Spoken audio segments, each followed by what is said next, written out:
Moment of inertia. इस topic के ऊपर इस वीडियो में हम कुछ बेसिक से क्वेश्चन सॉल्व करने वाले हैं। मैं हूं डॉक्टर विनोद और आप देख रहे हैं YouTube channel VSK easy physics. तो शुरू करते हैं one by one.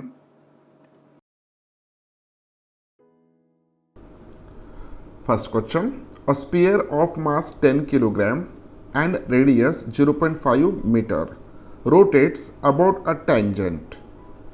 The moment of inertia of the solid sphere is, there is one sphere is given, उस स्पीयर का मास कितना है 10 किलोग्राम और उसका रेडियस दिया है 0.5 मीटर। ओके, तो सबसे पहले जो भी दिया है वो हम यहाँ पे लिख लेते हैं।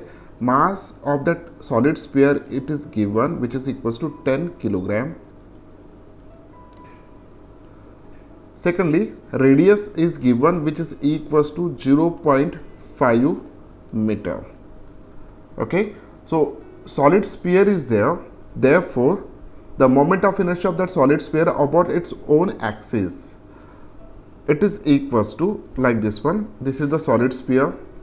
तो ये solid sphere जब about its own axis rotate होगा उस वक्त उसका moment of inertia about this axis कितना होगा? तो general formula is the moment of inertia of the solid sphere about its own axis, it is equals to 2 by 5 mr square. This is the standard formula, 2 by 5 mr square. लेकिन अब हमें यहाँ पे पूछा गया कि moment of inertia of that solid sphere which rotates about a tangent. तो यहाँ पे हमें एक tangent ड्रॉ करना पड़ेगा just like this one. Okay, so about this tangent, when this sphere get rotated, जब वो rotate होगा about this tangent, तो उसका moment of inertia कितना होगा? तो ये हम कैसे find out कर सकते हैं? We can calculate the moment of inertia of the solid sphere about this axis, about this tangent by using parallel axis theorem. So according to parallel axis theorem, the statement which is equals to I naught is equals to IC plus mh square, where IC is the moment of inertia of that object about an axis which is passing through center and which is parallel to the given axis. Okay, तो जो भी axis उसका own axis है वो axis उसके centre में से जा रहा है और वो एक्सिस गिवन एक्सिस को यानी टेंजेंट को कैसा है पैरेलल है। सो अबाउट दिस एक्सिस जो भी मोमेंट ऑफ इनर्शिया होगा that moment of inertia is represent by IC। तो ये IC is equal to 2 by 5 mr square, ये स्टैंडर्ड वैल्यू है उसका। ओके, ये दो पैरेलल एक्सिस में का डिस्टेंस परपेंडिकुलर डिस्टेंस कितना है? सो यहाँ से लेके यहाँ तक का डिस्टेंस अगर हम फाइंड आउट करते हो it is equal to the radius of that sphere. Okay, this is equal to the radius of that sphere R. तो H is nothing but the perpendicular distance between two parallel axes. So in this case R ये जो भी है this is equals to H. H is equals to R. M is the mass of that solid sphere. तो अब values हम यहाँ पे substitute करने जा रहे हैं। हमें I नॉट निकालना है तो IC की वैल्यू है 2 by 5 mr square plus M mass as it is. H की जगह पे मैं R सब्स्टिट्यूट करूँगा, H स्क्वायर था तो R स्क्वायर। जब इसको हम सॉल्व करेंगे ये होगा 7 by 2 mr स्क्वायर, क्योंकि यहाँ पे 5 by 5 अगर मैं करता हूँ 5 कॉमन निकाल लेता हूँ नीचे तो 2 + 5 7 हो जाएगा। 7 by 5 sorry this should be the 7 by 5 mr square which is equals to 7 by 5 m की वैल्यू दिया है 10 किलोग्राम और R की वैल्यू दिया है 0.5। सो 0.5 का स्क्वायर कर सकते हैं हम यहाँ पे। जब हम इसको सॉल्व करेंगे, सॉल्व करने के बाद ये वैल्यू आएगा it is equals to 3.5 kg metre square which is the unit of moment of inertia. So इस सॉलिड स्फीयर का moment of inertia about given tangent कितना आना चाहिए? 3.5 kg मीटर स्क्वायर। ओके, अगर इस केस में अबाउट दिस एक्सिस अगर वो पूछा जाता ओके तो about this axis moment of inertia कितना था 2/5 mr²। हम सिंपली m की वैल्यू सब्स्टिट्यूट करते हैं और r की वैल्यू सब्स्टिट्यूट करते हैं, हम वो फाइंड आउट करते हैं। लेकिन इस सॉलिड स्फीयर का मोमेंट ऑफ इनर्शिया पूछा गया अबाउट टेंजेंट, तो इसका आंसर आ गया 3.5 kg/m², which is equal to option C is correct one. Next question, moment of inertia along the diameter of a ring is, okay, so let us imagine that there is a one ring whose mass is m and r is the radius of that ring. We have to find out the moment of inertia along the diameter of a ring. So let us consider this is the ring, this one is the ring, and this is the axis which is passing through the center perpendicular to its plane. ये जो भी axis है ये कहाँ से पास हो रहा है, उसके सेंटर में से पास हो रहा है, और उस प्लेन को वो कैसा है, परपेंडिकुलर है। सो अबाउट दिस एक्सिस जब ये रोटेट हो रहा है तो उस वक्त उस रिंग का moment of inertia about this axis कितना होगा, which is equal to moment of inertia of this ring about the given axis, which is equals to, इसको मैं आज जेड रिप्रेजेंट करता हूँ, which is equals to mr², simply mr²। ये standard formula है। अब हमें फाइंड आउट करना है moment of inertia of this ring about its diameter. So मैं यहां से दो एक्सिस पास करने वाला हूं, like this one which is along the diameter. Let us imagine that this one is the x-axis and this one it is the y-axis. Okay, तो वो उसी प्लेन में है, ये है x-axis और ये है y-axis, ये है x-axis और ये y-axis है, और ये कौन सा एक्सिस है, z-axis है। अब देखिए x-axis और y-axis इन दोनों में एंगल कितना है, 90 डिग्री, और एक्स एक्सिस उसी प्लेन में से पास हो रहा है जिस प्लेन में रिंग है, वाई एक्सिस भी उसी प्लेन में से पास हो रहा है जिस प्लेन में रिंग है, और जेड एक्सिस जो भी है इस रिंग के प्लेन को वो परपेंडिकुलर है, और एक्स एक्सिस वाई एक्सिस इन दोनों में एंगल 90 डिग्री है। मुझे ये सिर्फ बताना है कि आपको एक्स एक्सिस, वाई एक्सिस और जेड एक्सिस ये तीनों एक्सिस एक में को परपेंडिकुलर है। Now according to perpendicular axis theorem we know that IZ is equals to IX plus IY. What is IZ? It is a moment of inertia of that ring about an axis which is passing through the center perpendicular to its plane. यानी ये वाला जब ring ऐसे rotate हो रहा है वैसे उस वक्त about this axis. IX is a moment of inertia of the same ring which is passing to the centre and in the same plane, उसी प्लेन में से, यानी वो अलॉन्ग उस डायमीटर रहेगा। तो जब ये पूरा ring about this axis rotate होगा, थोड़ा इमेजिन कीजिए, अबाउट दिस एक्सिस रोटेट होगा, तो उस वक्त का उसका जो भी मोमेंट ऑफ इनर्शिया बनेगा that is I x. What is I Z? जब यही ring about this axis rotate होगा लाइक दिस वन, ओके, तो उस वक्त उसका मोमेंट ऑफ इनर्शिया कितना बनेगा, आई Y. Now according to definition, according to perpendicular axis theorem, this IZ is equals to IX plus IY, लेकिन इस प्रॉब्लम में हमें दिख रहा है कि x एक्सिस और y एक्सिस ये दोनों along the diameter है, therefore IX is equals to IY. We can write here IX is equals to IY for a given situation. जितना moment of inertia along x axis बनेगा उतना ही moment of inertia उसका along Y axis बनेगा। अगर ये हो रहा है तो हम यहाँ पे लिख सकते हैं I Z is equals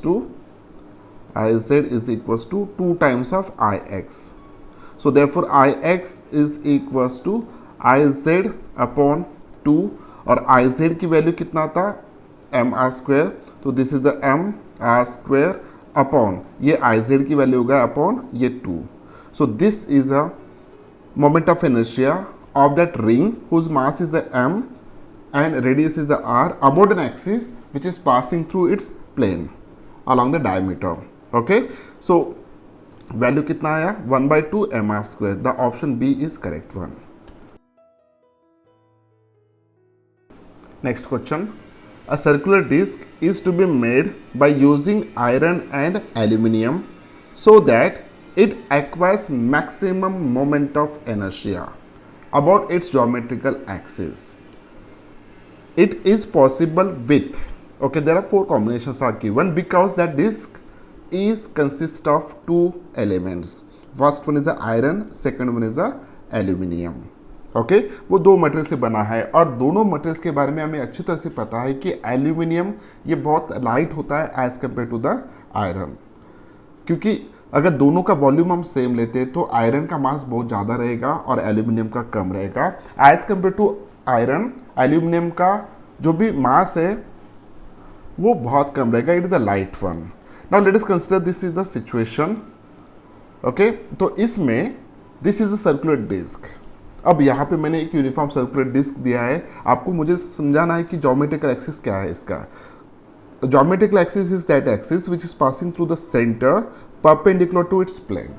so about this geometrical axis उसका मोमेंट ऑफ इनर्शिया हमें ज़्यादा होना चाहिए। ओके, अगर हम जनरल डिस्कशन करते हैं किसी भी ऑब्जेक्ट का मोमेंट ऑफ इनर्शिया अगर निकालना है तो it is equals to the sum of, it is a sum of mi square. What is the mi? It is a mass of the ith particle. अगर मैं कोई भी ith particle कंसिडर कर रहा हूँ तो उस ith particle का मास है। What is the ri? It is the distance of that particle from the axis of rotation. Okay? So ये distance वाला ri।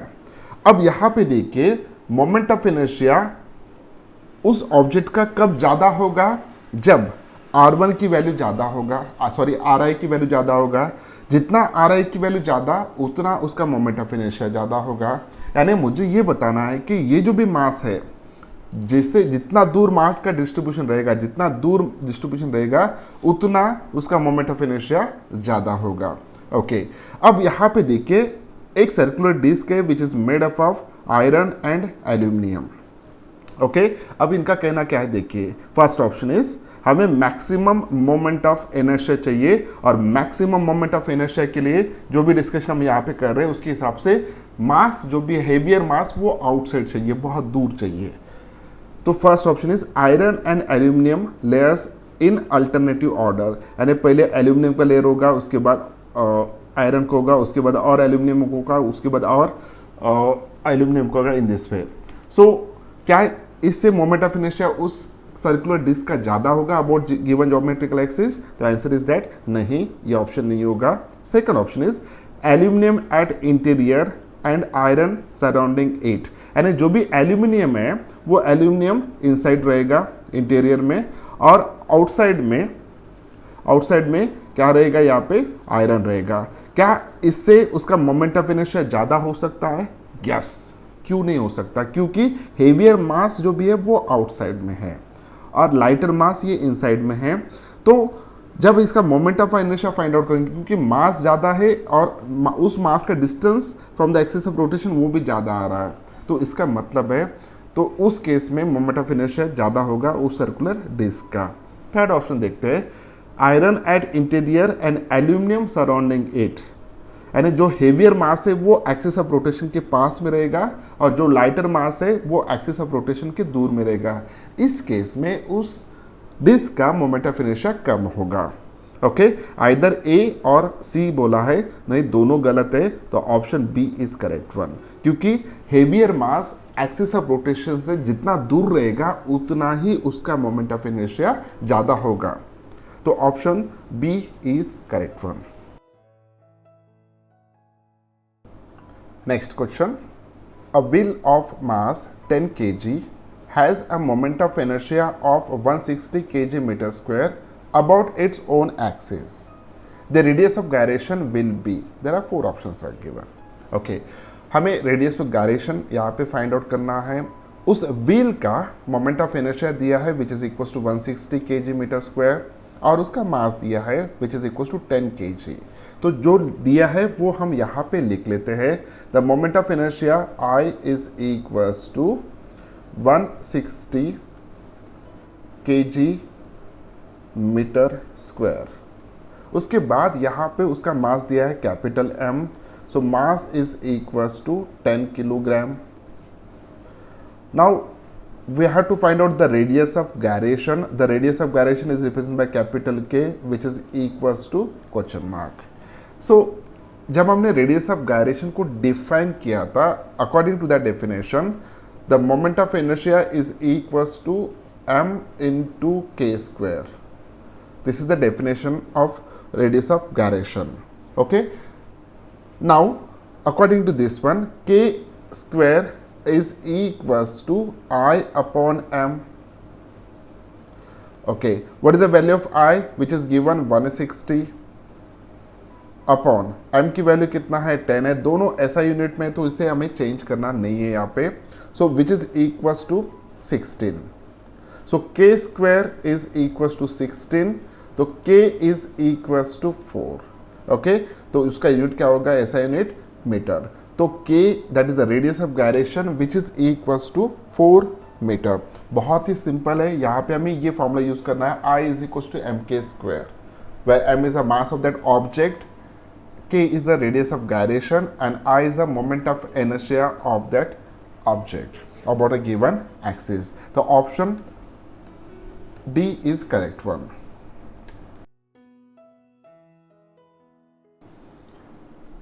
Next question. In heat engines, flywheel plays an important role because the option first, it accelerates the speed of the engine. Second option is it supplies power to the engine. Third one, it saves the engine from damage. Okay. Fourth option is it maintains the constant speed of engine. Okay, so flywheel क्या role play करता है, सबसे पहले हमें ये देखना है, ये डिस्कस करना है कि what is the meaning of flywheel. So flywheel ये एक ऐसा व्हील है जिसके रिम पे मैक्सिमम मास रहेगा, जिसके रिम पे मैक्सिमम मास रहेगा. वो कुछ हमें इस तरीके का दिखेगा फ्लाईव्हील. ओके, तो यहाँ पे एक्सट्रीम एंड पे उसके रिम पे मैक्सिमम मास अटैच है. So this type of wheel is called as an flywheel. और ऐसे फ्लाईव्हील किसी भी इंजन में क्यों यूज किया जाता है? द फर्स्ट ऑप्शन इन्होंने जो दिया है उनके हिसाब से it accelerate the speed of engine. अब वो खुद होके तो एक्सेलरेट नहीं करेगा, अगर एक्सेलरेशन हो रहा है तो डेफिनेटली वहाँ पे फोर्स लगना चाहिए, इस केस में टॉर्क लगना चाहिए. लेकिन इसके कंस्ट्रक्शन की वजह से इसके ऊपर खुदों की फोर्स थोड़ी लगेगा, टॉर्क थोड़ी लगेगा, तो ये ऑप्शन नहीं है. It's supply power to the engine. अब वो खुदों के पावर भी सप्लाई नहीं कर सकता, this is also the wrong one. The save the engine from damage. Okay, ये ऑप्शन नहीं हो सकता. Okay, it maintains the constant speed of engine. अब देखिए यहाँ पे अगर हम फ्लाईव्हील की बात करें तो फ्लाईव्हील का moment of inertia about the axis of rotation ये सबसे ज़्यादा आने वाला है. अगर जितना ज़्यादा मोमेंट ऑफ इनर्शिया रहेगा उतना मोमेंट ऑफ इनर्शिया, ओके, तो उतना वो स्पीड उसका ज़्यादा मेंटेन रखेगा. अगर वो स्टेट ऑफ मोशन में है तो स्टेट ऑफ मोशन में ही रहना चाहेगा. जैसे हम mass it represent the inertia, उसी तरह in case of rotational motion moment of inertia represent the inertia, यानी उसका स्टेट ऑफ चेंज वो चेंज नहीं करना चाहता. अगर वो मोशन में है तो डेफिनेटली वो मोशन में ही रहना चाहेगा, उसका स्पीड वो मेंटेन करना चाहेगा. तो this option is correct one. It maintain the constant speed of the engine. Next question. A disk of mass m and radius r. The moment of inertia of it about an axis tangential to its edge and in plane of disk or parallel to its diameter is. Okay, so we have to find out the moment of inertia of a disk whose mass is a m and radius is a r about an axis which is along the tangent, okay, tangential to its edge and in the plane of disk or parallel to its diameter. The situation is like this one. Let us imagine that this is the circular disk. इस circular disc का मास है m, मास m और उसका radius है small r। Okay, अब ये जो भी सर्कुलर डिस्क है इसका ये एक एज है और along this one, okay, along the tangent we have to find out the moment of inertia. और ये जो भी टेंजेंट है this one it is parallel to the diameter. Okay, अगर हम इसको डायमीटर कंसिडर करके चल रहे like this one, okay, so this is the centre, this one is the centre और ये डायमीटर है। सो डायमीटर को ये टेंजेंट कैसा है, पैरेलल है। तो about this one we have to find out the moment of inertia. Okay, हमने थ्योरी में देखा था कि moment of inertia of this circular disc about this axis which is equals to I naught और I C. So I C की value moment of inertia of that circular disc about an axis passing through the center which is equals to यहाँ पे कितना होना चाहिए, m r square by 4। Okay, m r square by 4 ये value उसका है IC का। अब इन दोनों में का डिस्टेंस कितना है, perpendicular distance between this two parallel axis which is equals to the h which is equals to r। So according to parallel axis theorem I naught is equals to IC plus MH square. So this is equals to MR square by 4 plus MH की जगह पे मैं R लिखूंगा R square. So which is equals to 5 by 4 MR square. ये उसका answer होगा। Okay, so I naught is equals to 5 by 4 m r square. The option A is correct one.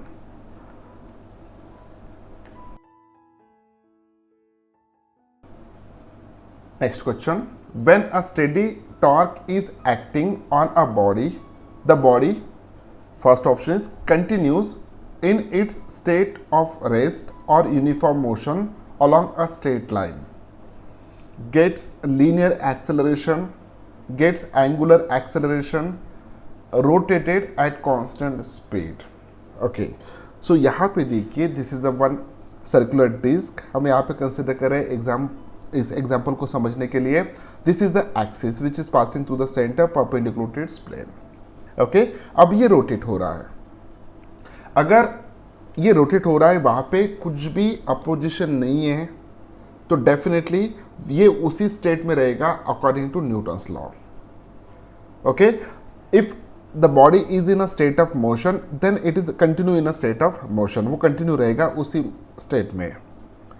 लेकिन यहाँ पे लीनियर मोशन की बात नहीं हो रही है, रोटेशनल मोशन की बात हो रही है। ओके, अब अगर वो कंटिन्यू स्टेट ऑफ मोशन में अगर उसकी एंगुलर वेलोसिटी कांस्टेंट है तो एंगुलर वेलोसिटी कब तक कांस्टेंट रहेगा, एंगुलर वेलोसिटी कब तक कांस्टेंट रहेगा, जब तक आप उसका एंगुलर एक्सेलरेशन नहीं करते, यानी उसका एंगुलर वेलोसिटी एक तो बढ़ेगा या कम होगा। फॉर एग्जांपल अगर हम फैन चालू करते हैं तो फैन की इनिशियल जो भी स्टेट था वो स्टेट ऑफ रेस्ट था, उसके बाद उसका ओमेगा एंगुलर वेलोसिटी की वैल्यू 0 था, लेकिन जैसे जैसे स्पीड बढ़ रहेगा उसके ओमेगा की वैल्यू बढ़ रहा है। तो उस केस में alpha that is angular acceleration, the rate of change of omega with respect time, this is called as alpha, इसकी वैल्यू पॉजिटिव होगा। अब फैन फुल स्पीड में घूम रहा है, ओके, तो ओमेगा अगर कांस्टेंट है तो उस वक्त उसका अल्फा की वैल्यू यहाँ पे कितना होगा, 0 होगा।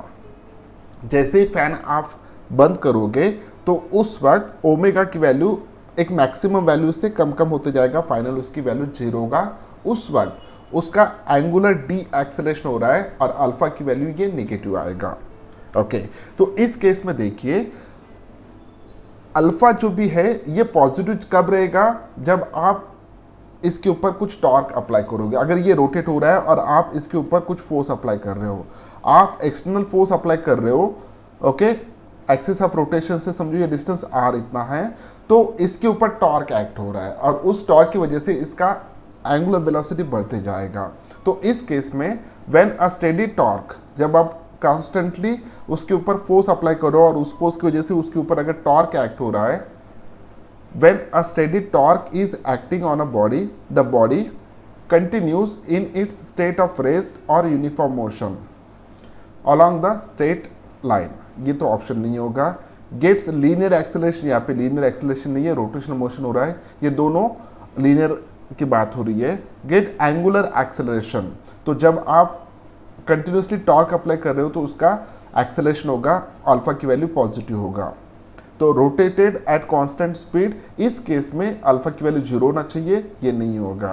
अगर आप टॉर्क अप्लाई कर रहे हो तो डेफिनेटली वहां पे अल्फा रहेगा positive. Okay, so option C is correct one.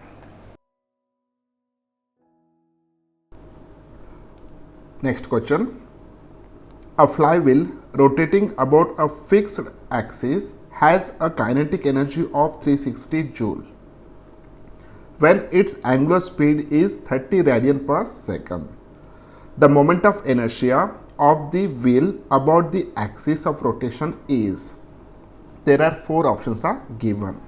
Okay, so क्या क्या दिया है देख लीजिएगा। काइनेटिक एनर्जी दिया है which is equal to 360 joule, उसके बाद एंगुलर स्पीड दिया है which is equal to 30 radian पर सेकंड। क्या फाइंड आउट करना है हमें? मोमेंट ऑफ इनर्शिया हमें फाइंड आउट करना है उस व्हील का about the axis of rotation. Now जो भी दिया है उसको हम यहाँ पे लिख लेते हैं। Kinetic energy which is equals to 360 joule, उसके बाद एंगुलर वेलोसिटी दिया है which is represent by omega which is equals to 30 radian per second।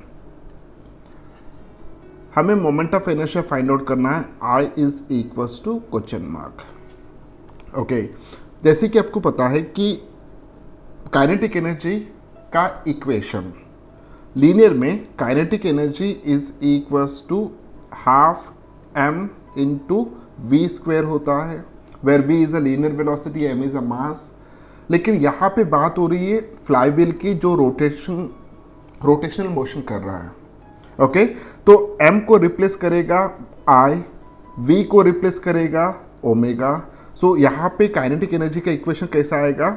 So kinetic energy is equals to half I into omega square. So rotational motion में उस wheel का जो भी kinetic energy it is equals to half into I omega square, where I is a moment of inertia, omega is a angular speed. Okay, तो हमें I find out करना है, kinetic energy की वैल्यू दिया है, ओमेगा की वैल्यू दिया है, तो इस इक्वेशन को थोड़ा मॉडिफाई कर लेते हैं। I is equals to 2 into kinetic energy upon omega square, upon omega square. This is equals to 2 into 360 okay joule upon omega, omega की वैल्यू 30 रेडियन पर second, so 30 upon 30 into 30 square which is equals to 720 divided by 900 which is equals to 0.8।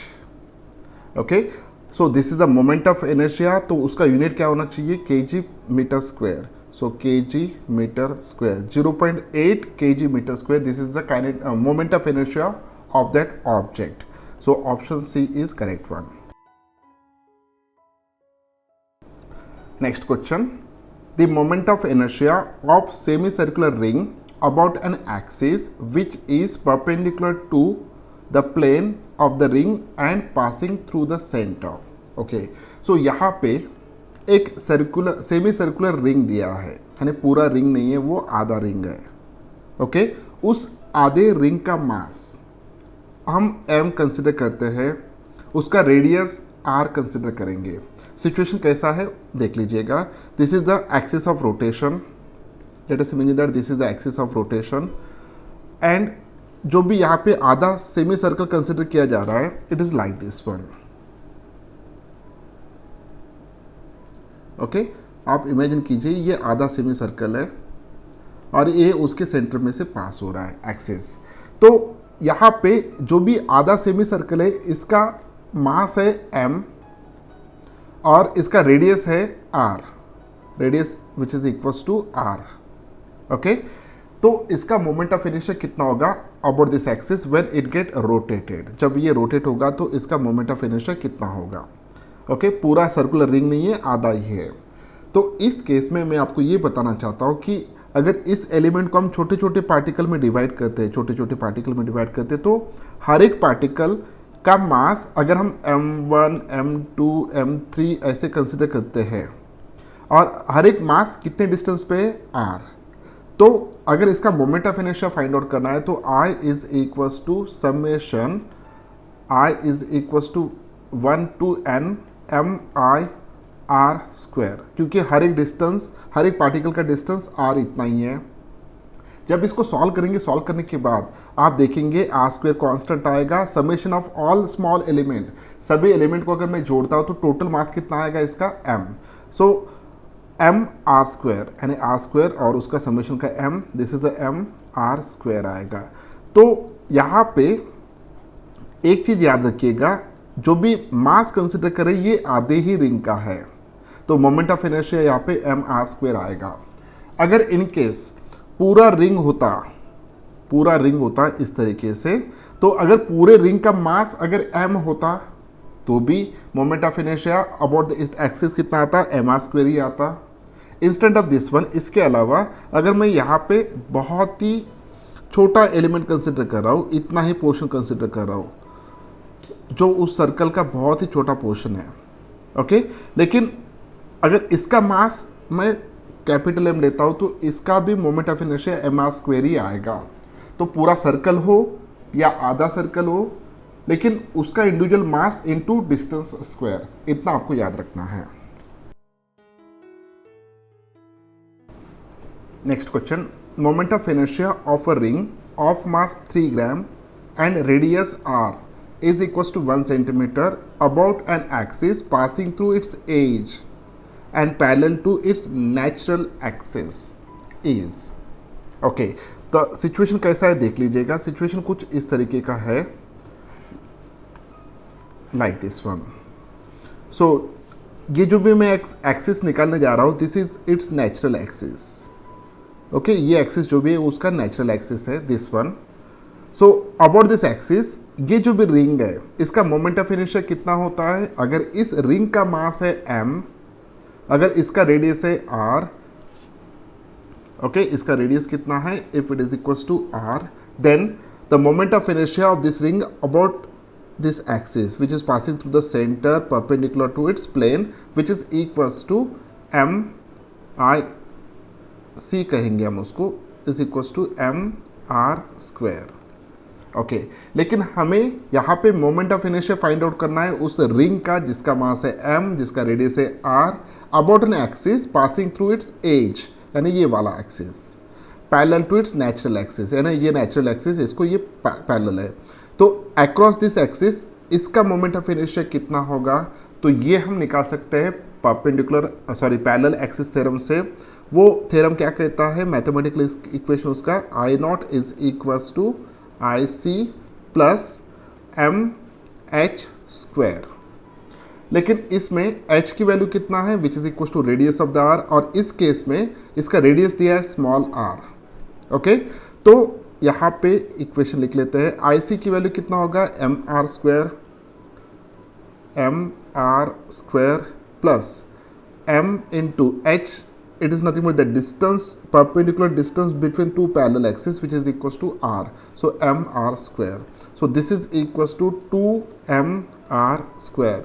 Now m is given which is equals to 3 gram, r is given which is equals to 1 centimeter, दोनों cgs में है तो हम cgs में डाल देते हैं यहाँ पे, so which is equals to 2 multiplied by 3 multiplied by 1 का स्क्वायर कितना आएगा, 1 ही आएगा, which is equals to 6 gram centimetre square, okay. तो option C is correct one. ये था आखिरी क्वेश्चन। उम्मीद करता हूँ कि आपको ये वीडियो अच्छा लगा। अगर वीडियो अच्छा लगा तो इस वीडियो को लाइक कीजिए, अपने दोस्तों के साथ शेयर कीजिए। Thank you very much, bye bye.